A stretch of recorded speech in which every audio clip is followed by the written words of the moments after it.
Hi! In front of me is Redmi 12R, and today I would like to show you how you can operate vibration settings.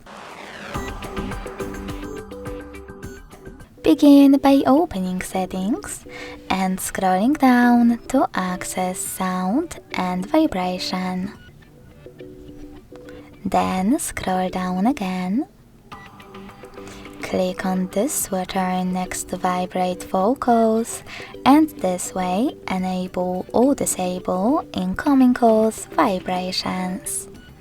You can also click on this one next to vibrate in silent mode to enable or disable vibrations while your device is muted.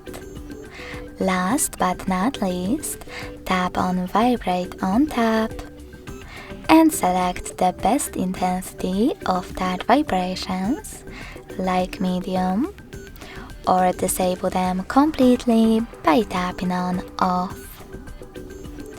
Thanks so much for watching. If you enjoyed this video, don't forget to leave a like, comment and subscribe. Bye!